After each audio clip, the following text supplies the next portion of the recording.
Please stay tuned for important disclosure information at the conclusion of this episode.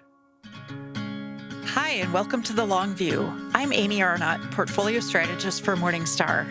And I'm Christine Benz, Director of Personal Finance and Retirement Planning for Morningstar. Our guests on the podcast today are Jamie Hopkins and Bonnie Treichel, who are co-authors of a new book, Your Retirement Sketchbook. Jamie is the CEO of Bryn Mawr Trust Advisors, Chief Wealth Officer of WSFS Bank, and founder of the FinServ Foundation. He's a professor of practice at Creighton University and the American College of Financial Services. He's also a contributor to Forbes and has been elected to the Fellows of the American Bar Foundation. Bonnie is the founder and Chief Solutions Officer of Endeavor Retirement, a consulting firm dedicated to solving problems for plan sponsors, advisors, and service providers in the retirement plan industry. She also serves as treasurer for the FinServ Foundation. Jamie and Bonnie, welcome to The Long View. Thanks for having us. Thanks for having us on. Well, it's great to have you here. Both of you are involved with the FinServ Foundation. And to start out, I was wondering if you could talk a little bit about the mission for that organization and what it does. Yeah, well, thanks for bringing it up. I love FinServ Foundation. It's definitely my passion give back in life. And it's a 501c3 nonprofit organization that works with the next generation of financial service leaders. And the whole reason it was built was to become a bridge between the university world and the working world to help these young professionals be prepared to be successful in this industry and to come in and be great financial advisors and great leaders. And today, I just don't see enough purposeful development of this generation out there. And that's why it started. And we run a fellowship for 2 years where we do coaching, mentorship, and community. And it's now with over 52 different colleges and universities, about 200 fellowships a year. And Bonnie came on as part of the board. And I called her up one day and said, hey, I'd love for your help on this too.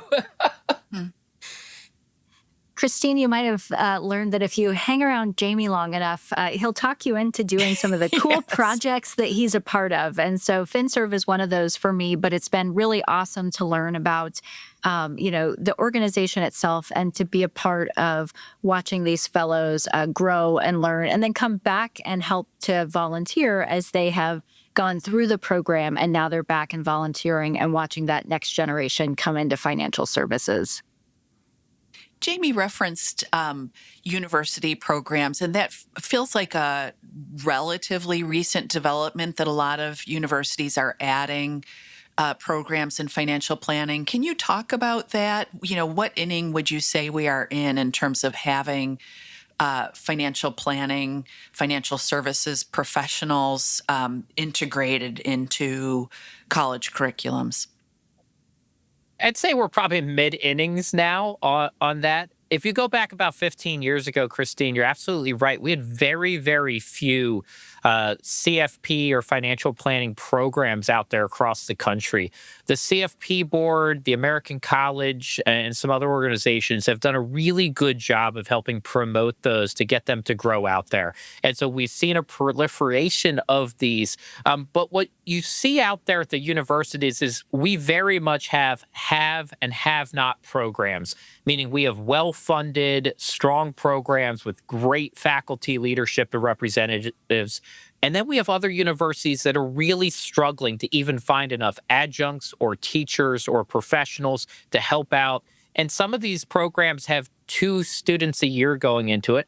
Other ones, we have 300 students a year going into it. So at the university level, it's definitely not all even, but it is growing. It's growing fast. And it's really exciting that we're seeing, people getting developed towards being advisors and financial planners at the university level, which 30 years ago was not a thing at all.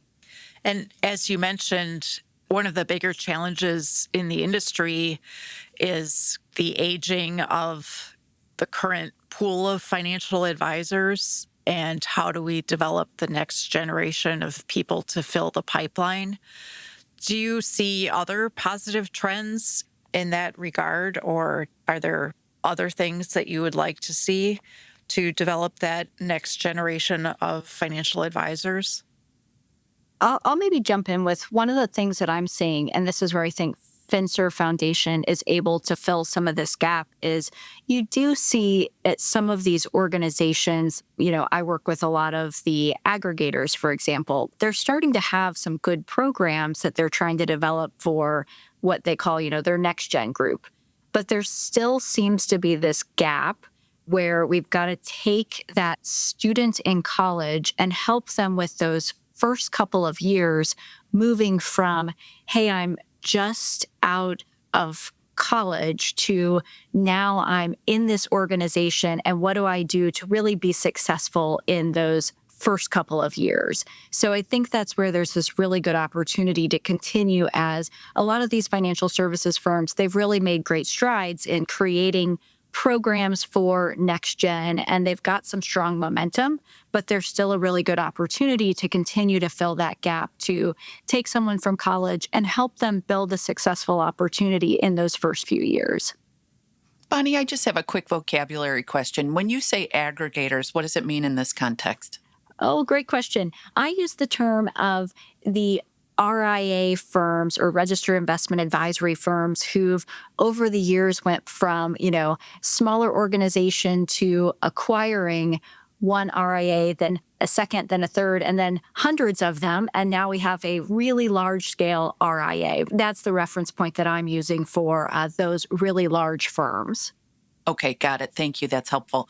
We wanted to talk about your book that you two collaborated on. It's called Your Retirement Sketchbook. Before we get into the substance of the book, can you talk about how this collaboration came about? It sounds like you two have collaborated on a lot of things professionally, but maybe talk about why you decided to write a book. Yeah, well, I think Bonnie brought it up before. Yeah, go ahead, Jamie. Bonnie brought it up before that, if you hang around me for long enough, I start asking you to do more projects. So whether it's volunteer or building companies or initiatives, and the book was really a passion thing for me, that I've done these little funny videos for, going on the almost 15 years now, where I draw on these white little sheets of paper and talk about retirement topics. And I thought that they always did well with people because there was some visualization, some visual element of this that people could reference and think about and see. And so I wanted to take that thought process and actually put it into a book in our industry, because very few of our industry specific books have visual elements to them, but most people learn better visually. And so that was kind of like the driver behind the creativity of this one. And so then I reached out to Bonnie and I said, hey, Bonnie, I'm not going to be able to do this by myself. I won't get it done. Would you like to be part of this? And then maybe Bonnie can add her part of the next piece. Yeah, and I think, we'll probably talk more about this, but as he mentioned, if you hang out with Jamie long enough, you'll team up on things, and we'd work together in some other capacities. I think around this time we were starting to work on some of the FinServ things together, and we worked in some professional capacities on building some other programs historically. So we knew we worked well together on programs and projects. But I had spent quite a bit of time on the retirement plan side of things, and that's where I think our different expertise aligns very well with my work on the retirement plan side and Jamie's work coming more from the wealth side of the business, thinking, hey, we could really put this together and create something more powerful. And on the retirement plan side, I've spent a lot of time over the years really trying to make complicated things very simple for people. How do we really take a complicated topic and make it very simple for the end participant or end employee to want to engage with their retirement plan? And that's where the book really started to come together into, we're not trying to create the most complex analysis for some sort of tax planning concept or something like that, but how could we really create something usable for an advisor to give a client to walk away with, or a plan sponsor to give a participant as they walk out of their office? And that's where that vision really came to life. How did you find the artist who did the illustrations for the book? Yeah, so I live in Kansas City, and so we found a local artist, and she is very, very creative. And so we found her and contracted with her to do the sketches. And there was a lot of back and forth where we would give her a concept and go back and forth on each one of the 125 sketches that are in the book. And one of the big areas of focus for the book is the psychology of retirement. And you introduced the concept of what you call rewirement. Can you talk a little bit more about that and what type of mindset shifts are the most difficult for people who are transitioning into retirement? Absolutely. I think we've actually talked about this concept of rewirement before, maybe off air, but it's actually a term I trademarked going back about 15 years ago now. And what I was seeing out there is Americans, as they save for retirement, they actually get pretty good at saving. They do start to understand compound interest and investing and these kind of basic financial, kind of trademarks of the world. People start to get experience with it and they do understand it. But when we get to retirement, we have to have this whole shift from finding a lot of our meaning and community and lifestyle from the structure of work, getting our income from a paycheck, and saving. And then you retire and we say, just kidding, you don't need to know how to save anymore. You need to know how to spend, which we told you was bad for 35 years, right? Just keep saving, you're going to be okay. And you also now have to find your structure outside of work. You have to find your community and meaning in life outside of work and this kind of, more structured environment. And now you live in a new world, in this retirement world where you have to design it. You have to create your own income. You have to learn how to spend down. And all of those things together, I said, well, it really is almost like a whole change that your mind has to go through. And so that was the idea of rewirement, that we need to rewire the way we think about retirement from this structured savings world to this unstructured part of our life where we're really focused on spending and making money last throughout our life. So, following up on that, it does seem like this whole issue of retirees not giving themselves permission to spend is a concern, or it's an issue among affluent retirees. Wondering if you two can weigh in on what do you think are some tricks or hacks or mindset shifts that people can employ so that they do get a little bit more comfortable spending and actually enjoy spending, perhaps? Bonnie and I both have views on this one, so I'll hop on first. And then, Bonnie, I'd love for you to share some of yours on this one. But I talk a lot about permission to spend. And what we see in the data and anecdotally with working with clients out there is that we really are focused on saving is good and seeing our account balances and our 401k and our IRAs and just our total wealth go up and to the right is a good thing. It looks nice and green. And we get to retirement and we go through this spend down phase. And that's very scary. And not only is the money decreasing that we have, but that, when we spend money out of our savings, it feels like a loss to many people financially, that somehow we lost this money because that principal, that amount that we had saved is now less. And so for a lot of people, they need the comfort to know that I can spend this money, that I'm not going to run out of money. And that is very scary because we've never lived through retirement before. And we are really, having to make our money, our savings last for an uncertain period of time. And we don't know how much we're going to spend during that time either. So that equation just fundamentally is really hard to solve and gets scary. So I think the more things you can do to give yourself permission to save, to know that you're going to be okay, to do some retirement income analysis, to have some safe income, the better off you're going to be and the more, fulfilled you're going to feel in retirement. Are there any other behavioral issues or biases that can throw people off as they're approaching retirement or transitioning into retirement? I approach it just kind of adding on to what Jamie said. When we're thinking about the strategies to help people, a little bit more of the thinking about things that can help people feel like they have permission to spend. And this is where maybe for the advisors who are listening, when we're thinking about how do people get comfortable feeling like they can spend, it's helping them understand what they're going to have for that duration throughout retirement.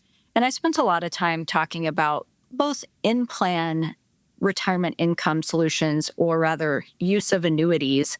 And how do you couple that with, and we may talk about this later in the podcast, but how do you couple that with things like Social Security? And again, there's still going to be a lot of uncertainties and unknowns, but when you start to kind of build that layered cake, so to speak, or put together those pieces of your puzzle, helping people think about, at least I've got these couple of layers of my cake that create some certainty for me. A little bit of Social Security, a little bit of that annuity component in a retirement plan or otherwise, it does provide some safety and security to be able to feel like, okay, at least I know I'm going to have this much and I'm going to be okay. And it creates that permission to spend. And I think that can really be useful for folks when they start to think about, it's going to be okay to retire. It's going to be okay to spend a little bit.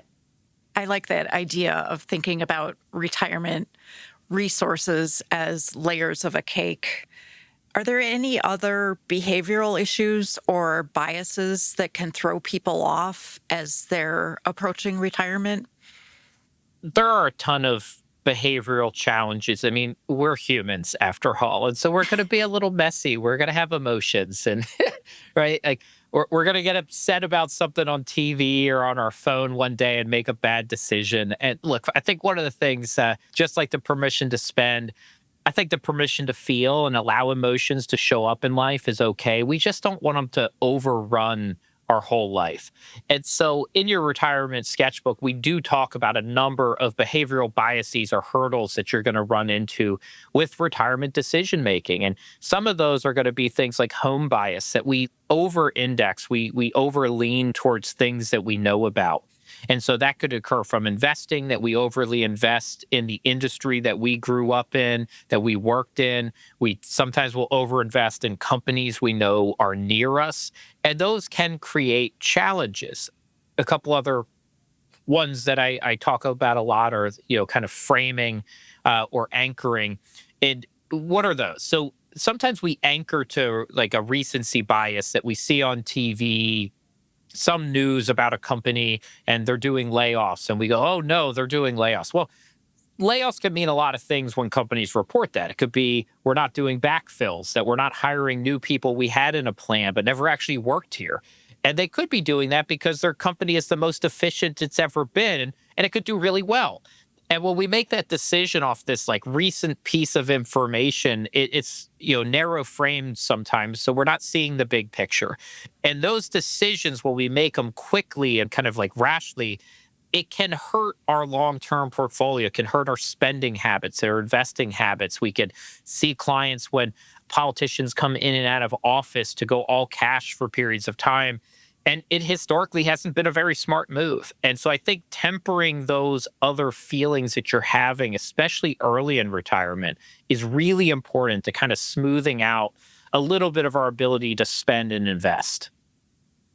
Bonnie, I wanted to follow up on something that you mentioned about guaranteed income in retirement plans. We've now seen the uptake of an annuity option with BlackRock, kind of the first mover, and Vanguard more recently.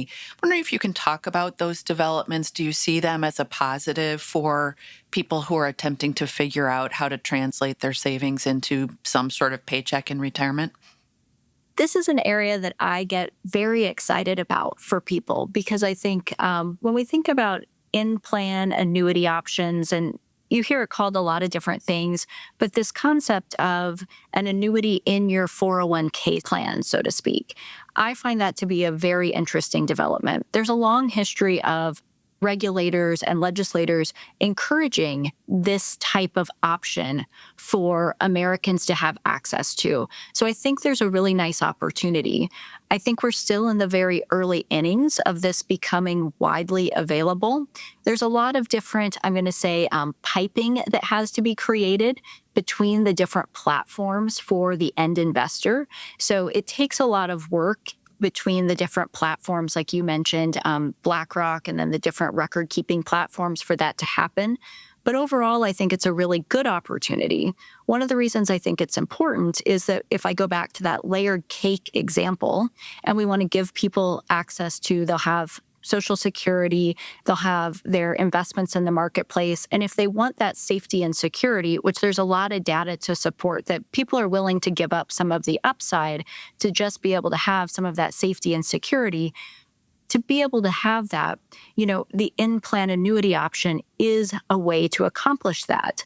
Many people will never have access to an outside investor. When you think of, the typical account balance, call it $250,000, that's not going to be someone who has access to their own individual advisor, for example. So the annuity option in the plan can, at scale, try to help typical participants or investors with coming up with that retirement income number they're going to be able to understand, this is what my account balance will translate to.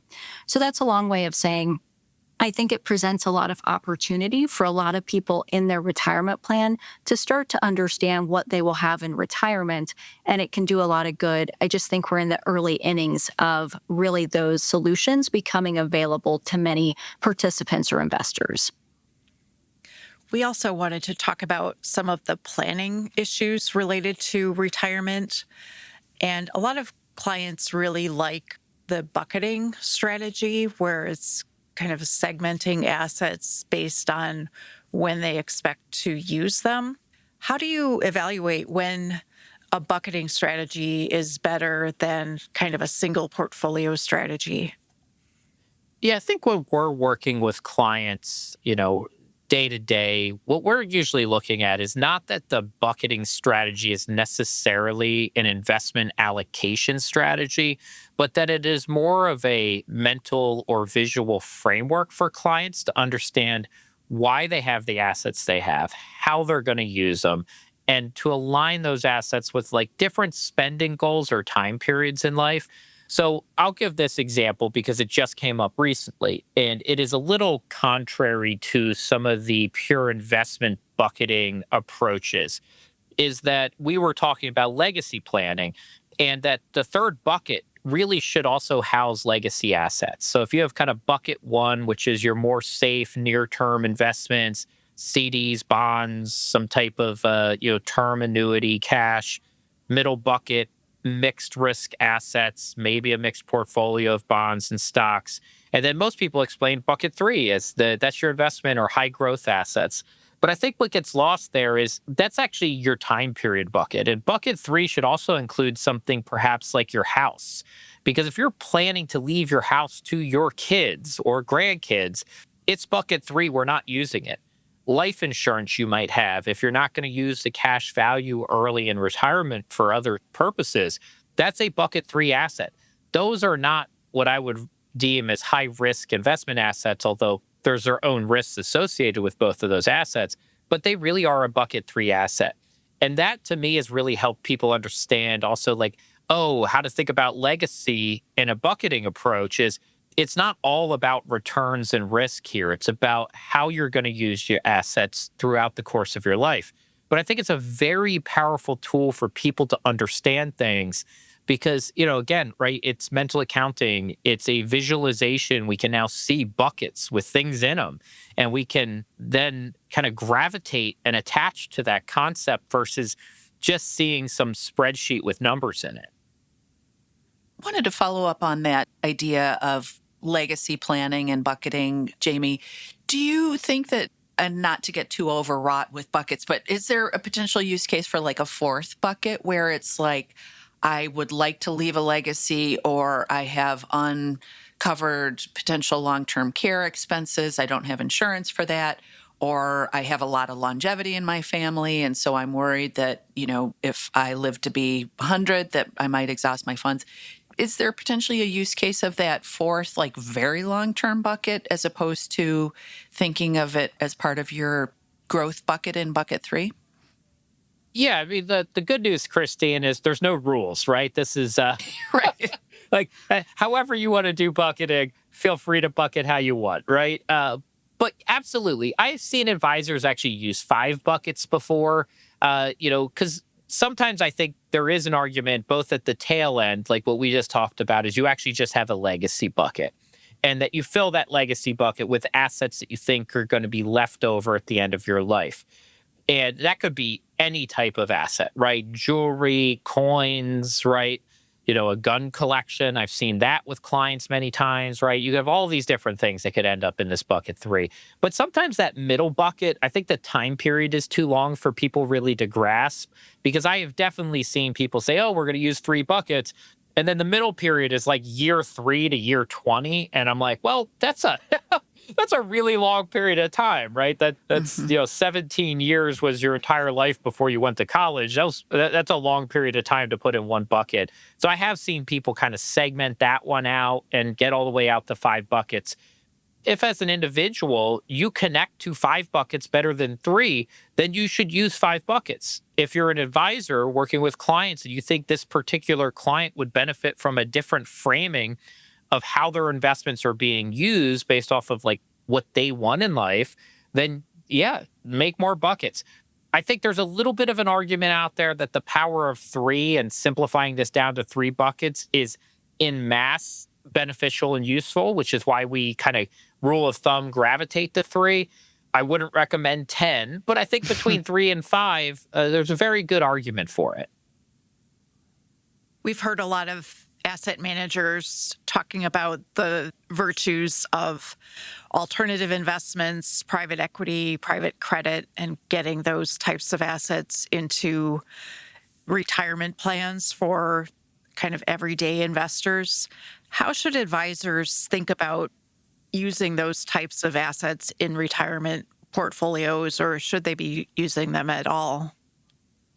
The comment that I've been making on this topic is just because you can doesn't mean you should.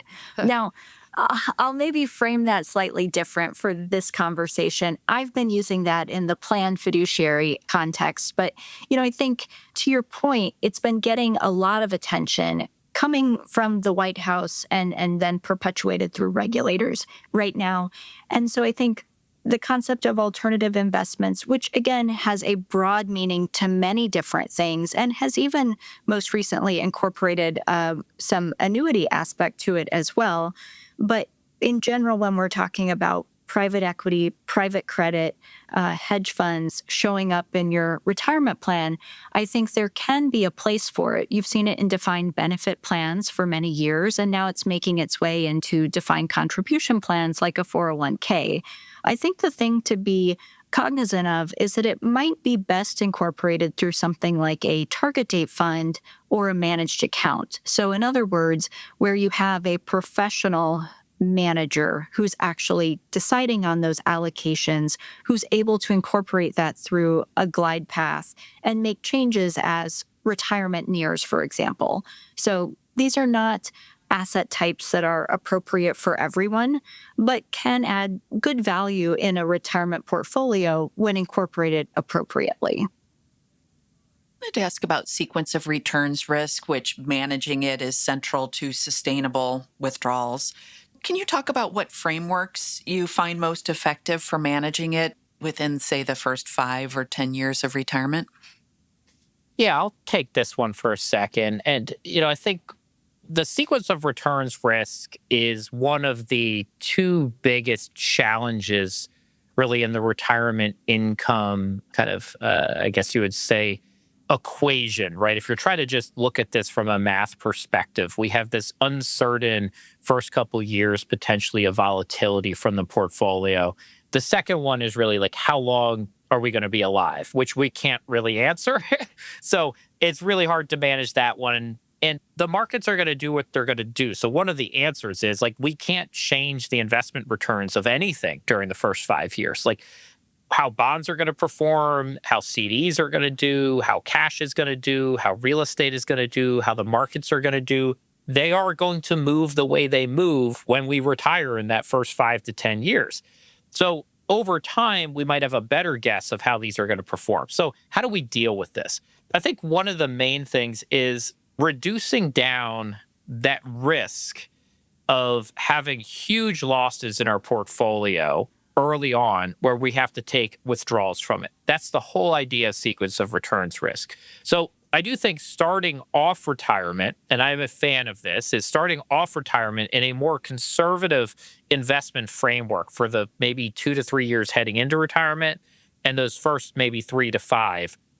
And then actually allowing our portfolio as we spend down CDs, cash, and bonds as a percentage wise to get more aggressive. Now, I'm not telling people to go buy more and more equities, but to essentially deplete down some of our fixed income sources earlier on, I think is really helpful.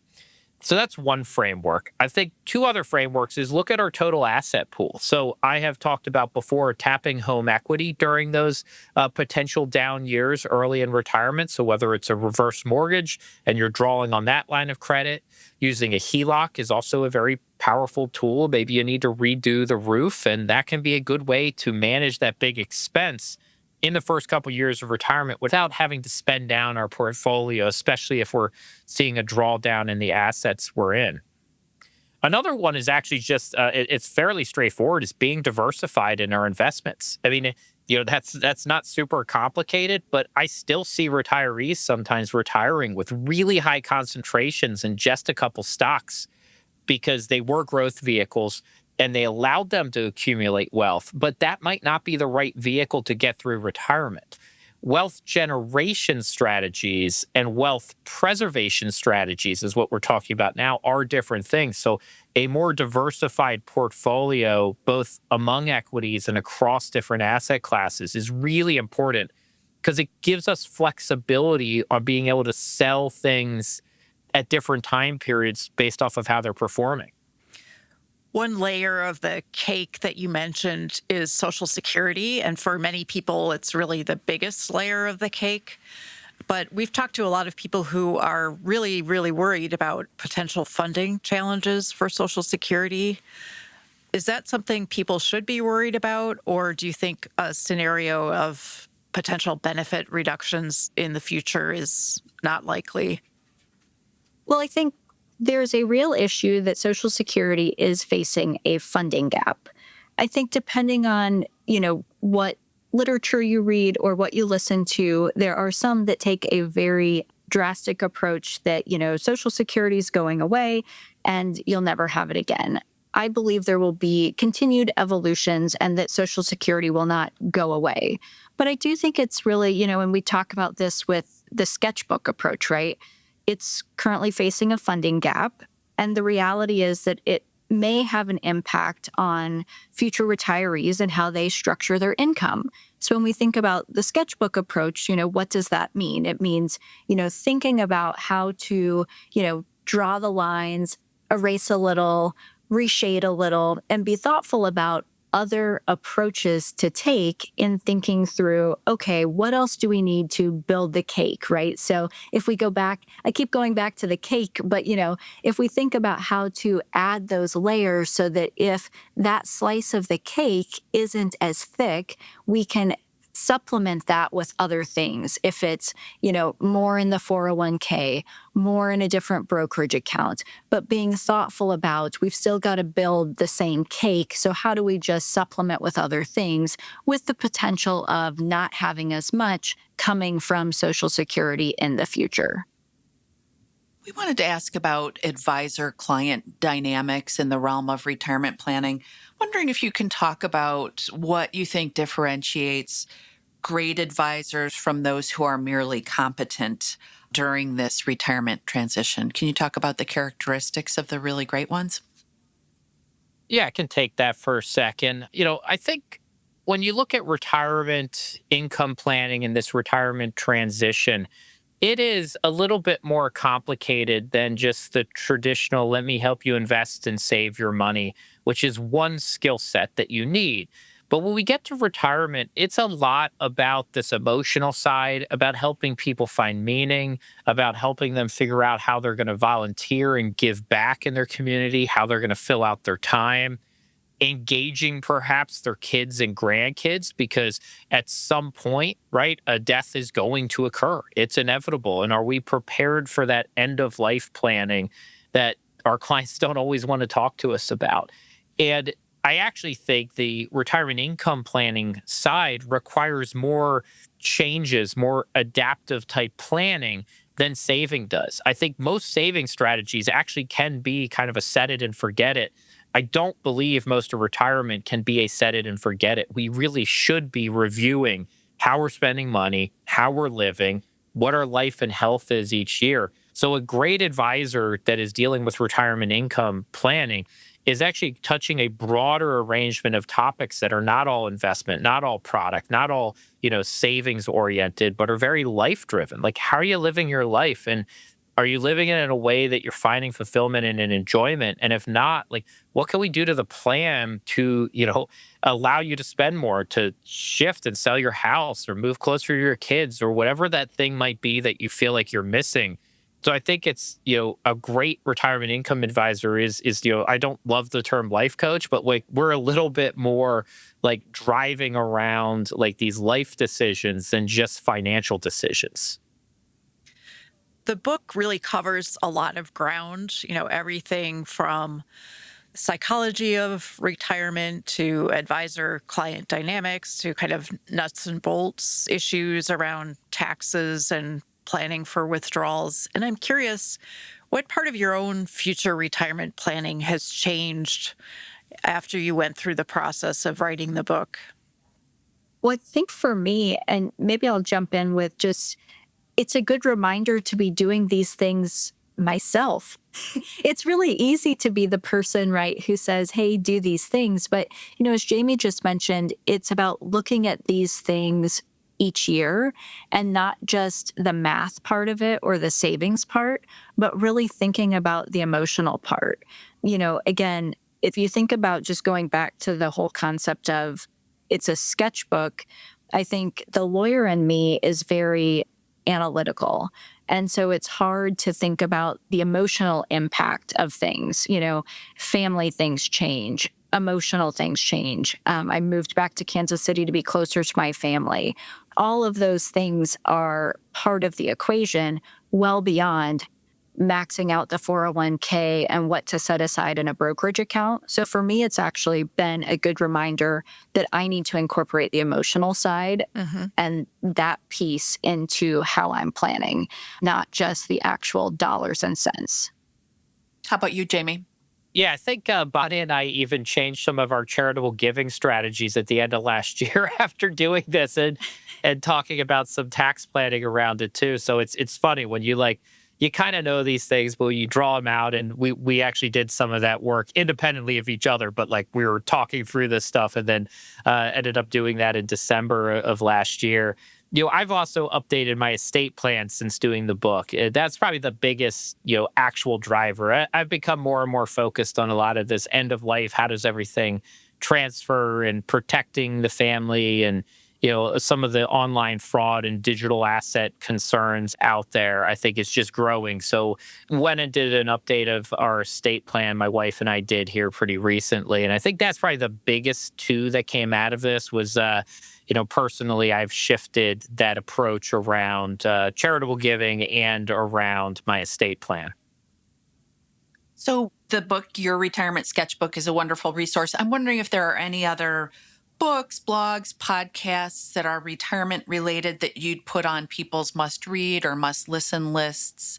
What are the things that you think are kind of the essential reading or listening? I'll mention one that is a newer podcast that is, I think, for those looking for a podcast that could be interesting. It's called Retiring Minds. So it's Fred Reich and Nevin Adams. And they had a podcast before, and they still do, that is very technical in nature about retirement plans. But then as they've both moved into retirement, and I'll call their retirement something that I'll put in air quotes because they both are still doing kind of part-time work as well. They have a new podcast where they're interviewing retirees. And it's really talking about, more of this emotional side of being in retirement. And so I think that's an interesting one for more of the softer side of retirement that we've talked about in the book as well. And that might be an interesting one for folks to listen to. I think a couple of resources I really love, and Christine, we can't go through and not talk about your book, but that's obviously a great one, right? How to Retire. Well, you're in it, so. Yeah.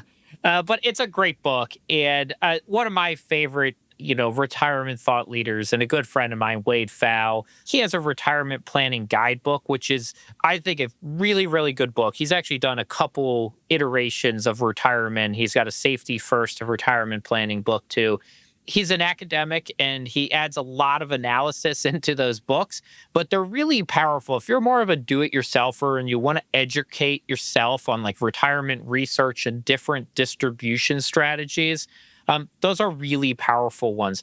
I'm going to throw one other one that's kind of onto the side, but there is a book, and I'm going to forget the full name, but this whole concept of ikigai, if you haven't been familiar with that, it's really more about like how to be your best self and live your best life. And there actually is a version of an ikigai book that overlaps kind of with retirement. But I think there's a bunch of podcasts that actually cover that concept. There's a handful of books out there.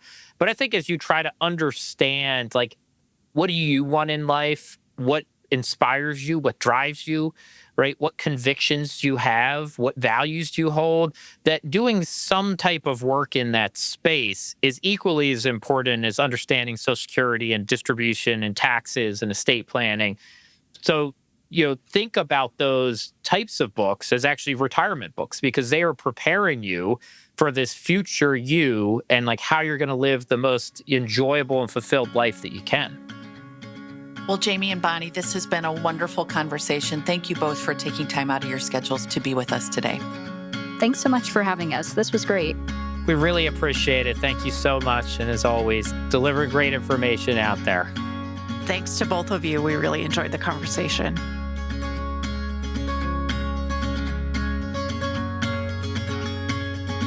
Thank you for joining us on The Long View.